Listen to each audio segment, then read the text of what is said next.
So I'm stood outside the town hall in Glastonbury. Why is that then? Let's find out.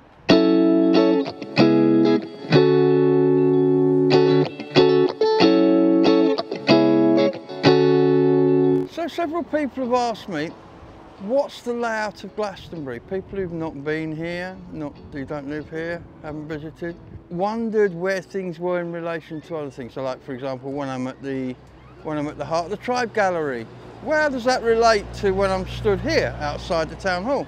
So today's video, I intend to take you for a walk up the high street just to give you an idea of where everything is. So we need to go that way for one thing, and then everything else is that way. Let's go and have a look.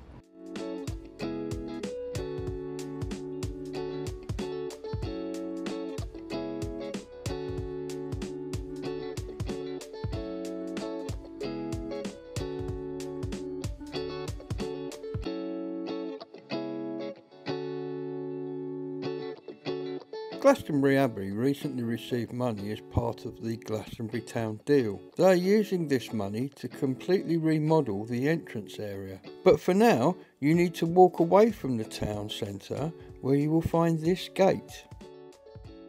I will show you in a minute the old entrance, as it is really rather impressive. So let's leave the Abbey and head back into town, which is this way. This is Our Lady of St Mary's Church. In 1938, Father Michael Fitzpatrick was asked by the Bishop Lee to go to Glastonbury and build a church. The parishioners raised the £40,000 and here is the church. The large square building to its left was, I believe, an early police station. If you know more about this, please comment below. This fountain, now disused, was presented to the people of the town by J.H. Burgess. He was the resident surgeon, and it was presented during his 6th mayoralty in 1865. As we cross the car park with its views of the Abbey, we reach the Glastonbury Information Centre. If this is your first visit to the town, this really should be on your visiting list. Here you'll find information about the places to stay, places to visit and where to eat, as well as what's on in and around the town. This is the Market House, the first pub we will see today. Immediately next door to the information centre we find the Town Hall. Designed by Joseph Beard in the neoclassical style, it opened in time for the December 1814 council meeting. The town hall also houses the town's community fridge. This is where local businesses and individuals put food that is either unsold or not needed, and members of the public are invited to take what they need. And here is that entrance to the Abbey I mentioned earlier. This grand entrance will once again welcome visitors later in 2024 when the works inside are complete. So let's cross Magdalen Street so we can take a look at Benedict Street. On the left there is where the Mockery used to be.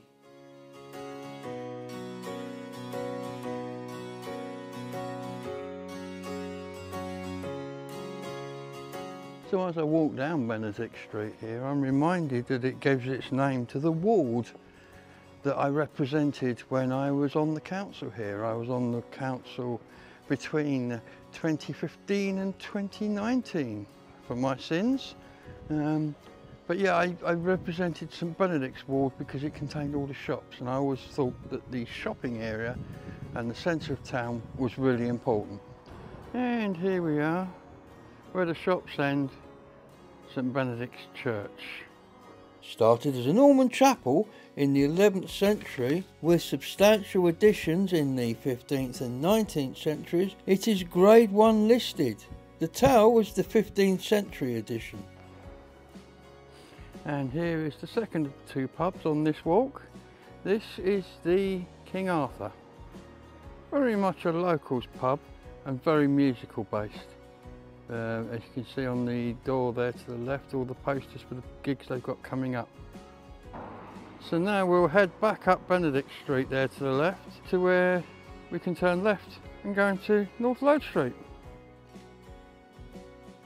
Here opposite the church is St Benedict's Primary School, one of two primary schools in the town.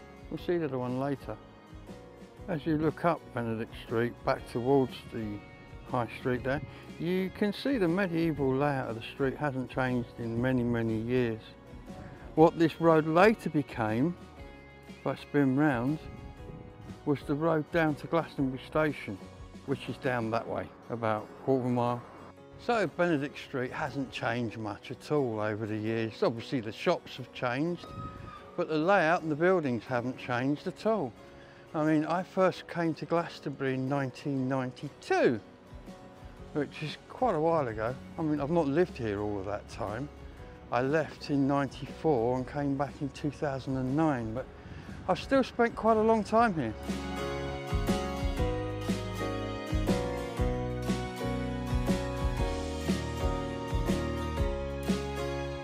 The market cross here was erected in 1846. Designed by Benjamin Ferry, it has been Grade 2 listed since 1950. So we've come back to where we started at the top of Benedict Street, and now we're going to continue up in that direction for a short section of North Lode Street. So North Lode Street here has shops for a very short distance down it. In fact, you can see the end there. But it is the closest Glastonbury gets to pedestrianisation. Although this is still a road, you can still drive on it. Despite the way it looks, it's not pedestrianised. Stephen's Butchers, the town's butcher. Absolutely superb produce in there. So as I swing round, we'll see our third pub today, the King William. The King William had quite a substantial kitchen fire, I believe around September of last year, so they're not doing food at the moment. But due to the rapid intervention of the fire brigade, who were here virtually in seconds, the building, which as you can see is unscathed, was saved. And the kitchen was lost obviously, but the rest of the building, their household and business was saved, which is good. One of our many charity shops appearing on the left is our chip shop, Knight's Fish and Chips. And on the right here we have the fabulous Queen of Cups, chefed by the wonderful Aisha. And as we look across the road there, that's the Who'd Have Thought It pub.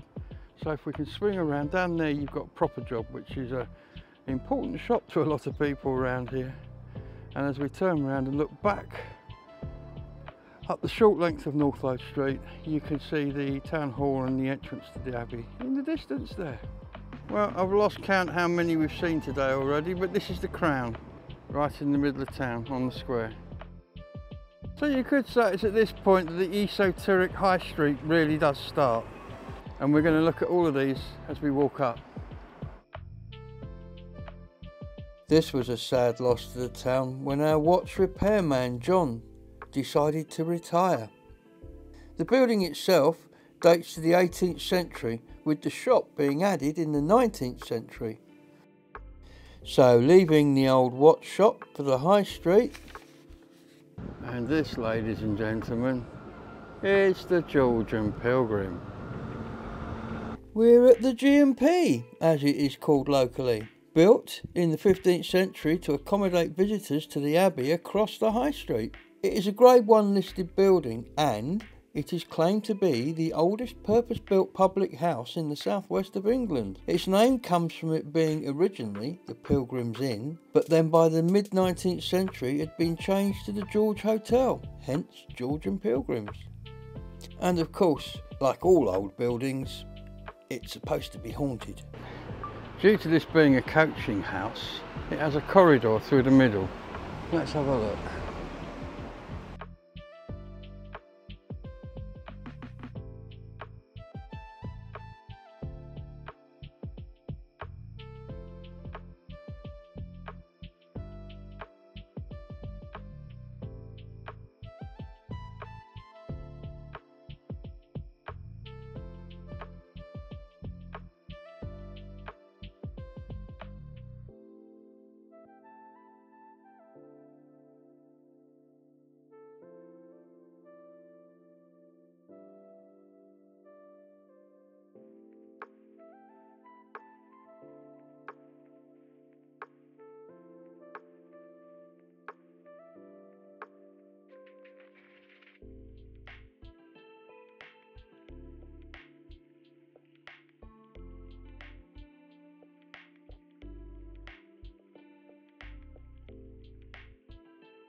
Oh, that is a very wonderful pub indeed.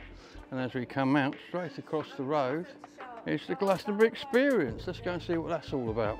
The Glastonbury Experience houses a collection of shops, libraries and healers and is very popular with the tourists. This wall art is by the artist John Minchell.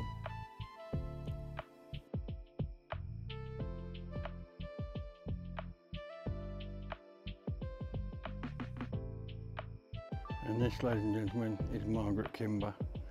This was here in 1992 when I arrived and it's still here to this day. It's one of the very, very few shops. In fact, I can't think of another one that was open when I moved here that's still there. But this one certainly is. As we swing round and look up, we see the Goddess Temple and the Library of Avalon being signposted there as well. So what we do is we come through here, through this little area here, which is all inlaid with crystals, look, and a green man. Everything you need. And here we are back in Louis' Crystal Shop. Now, you've been here with me before, I'll put a link in the description below, but boy, the stuff in here is just beautiful, isn't it? And as you now know, this is at the bottom of Glastonbury Experience. So if you are in town, you know exactly how to get here. So let's move on. So here we are at the very end of the experience at the Library of Avalon. To our left is another John Minchell wall painting. John Minchell is prolific in the town. He lives in Costa Rica for half the year, but he's due back here soon. And here we are at the famous dragon. With yet another John Minchell on the wall behind it. Is there a wall in here that John hasn't painted? That's the question. And so as we pass the back of Courtyard Books, we head out back to the High Street under yet another John Minchell painting. And here we are back on the High Street, opposite the Georgian Pilgrim where we started. There's the Nationwide Building Society, the closest we have to a bank, as we pan up the High Street. And as I look to my right, I can see the Blue Note next to Courtyard Books. Now, the Blue Note is probably another survivor from when I moved here. I vaguely remember that place being there. They do a very good chai latte in there. One thing you can say about Glastonbury is its High Street smells nice. On the left is Fragrant Earth, and on the right is the amazing apothecaries known as Starchild. Now, Starchild were here when I moved here, and it's an amazing place. Oh wow, I wish you could smell this. And here we are now at the Tribunal. Built in the early 15th century as a merchant's house, it is now Grade 1 listed. Strangely, the history of this building is not that well documented and we know very little, other than it was built on the site of an earlier 12th century building. The stone frontage was a later addition, possibly from the Abbey.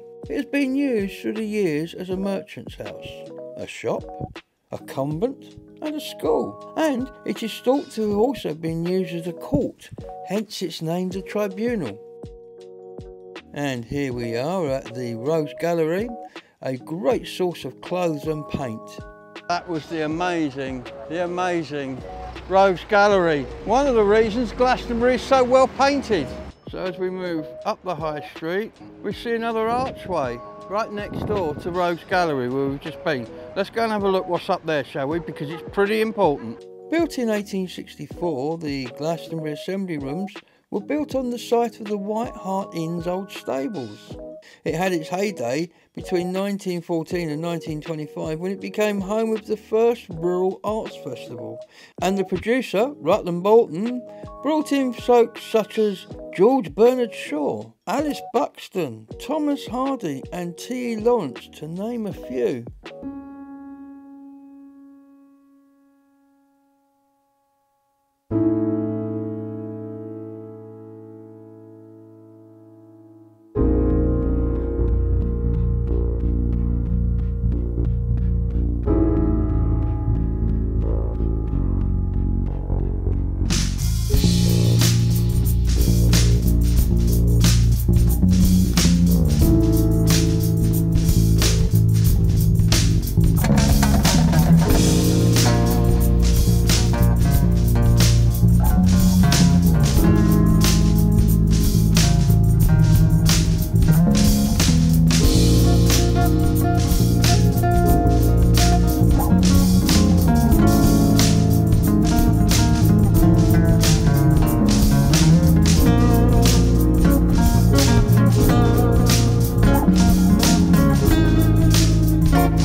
Let's head back to the high street now, because there's another little hidden alleyway which a lot of people will miss.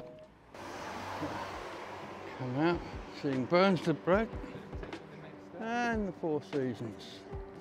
And as we come up here, if we look here, you see above, if you look up on the wall, you'll see there it says the Rainbow's End Cafe.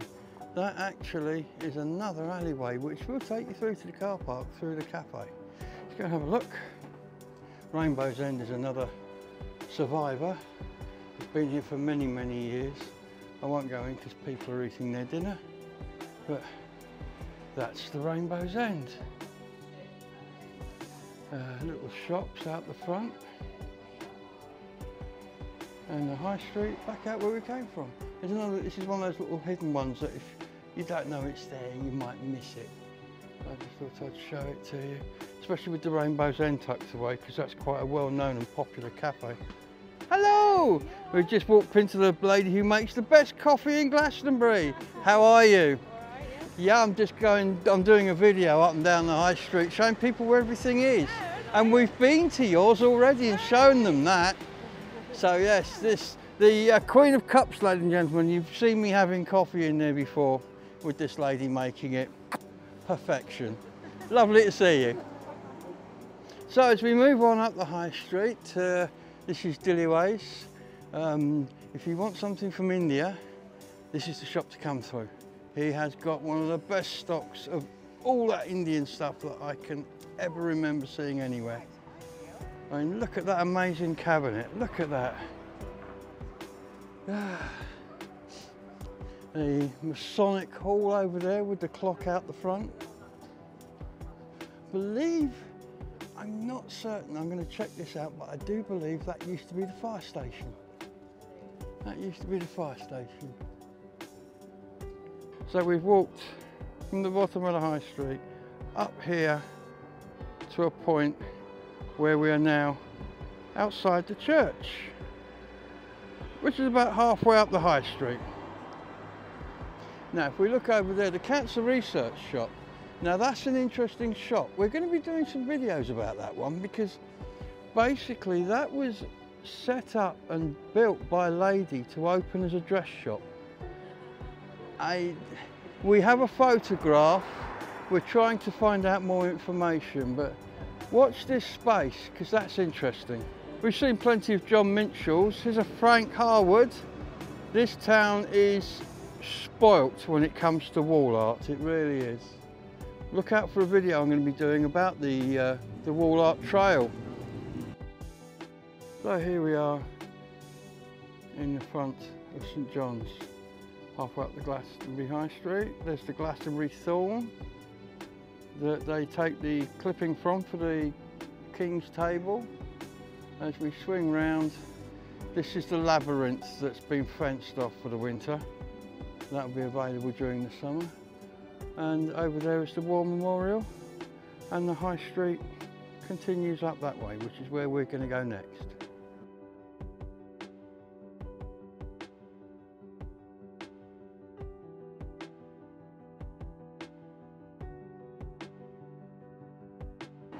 At the far end of this path you can actually see St John's Primary School, way down there. That's the second primary school we have in our town. Here is a cracking example of something I find really interesting, and that is ghost signs. Jeff put me onto these, and it is a fascinating glimpse into the past whenever you find one. The exotic shops continue marching up the high street. On the left here is the Archer's Way. The shops only go a short way before giving way to a residential street.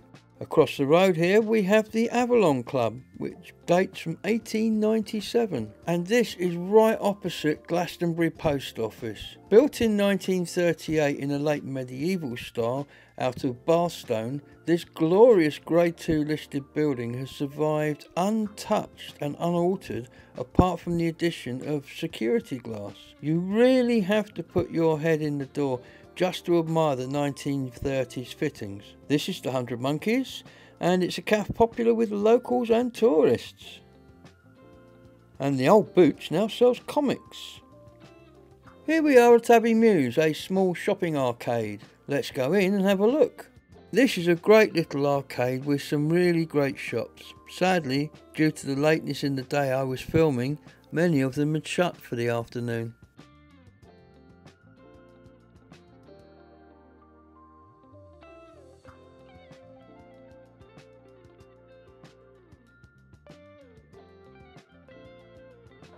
As you can see, we're working our way up to the top of the high street now.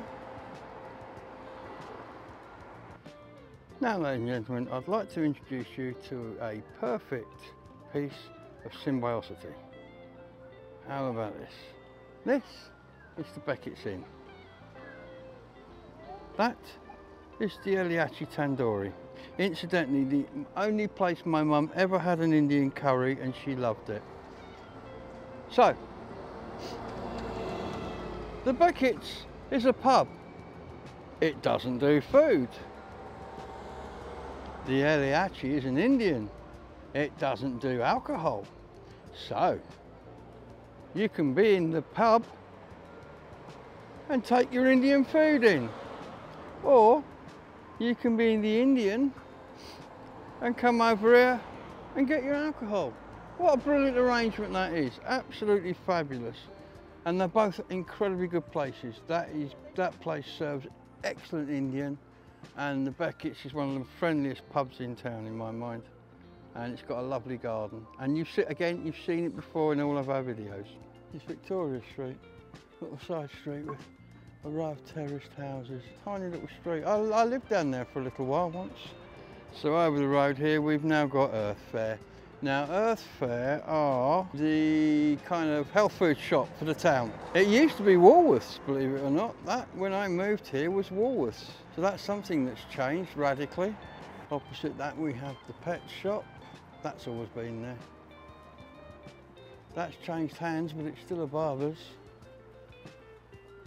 And another charity shop. As we move up here, you will remember the Heart of the Tribe.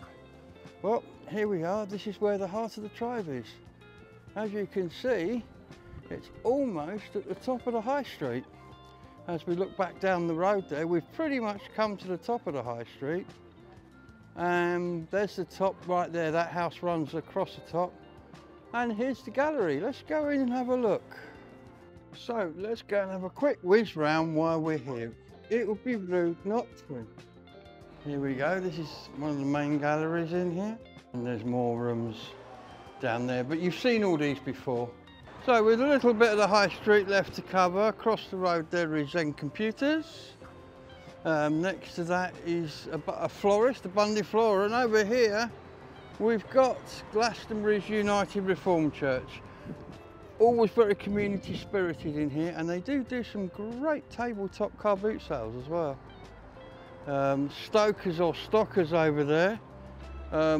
I'm about to do a video. I don't know if it will come out before this one does or if it will come out after, but those guys do the most amazing dirty fries.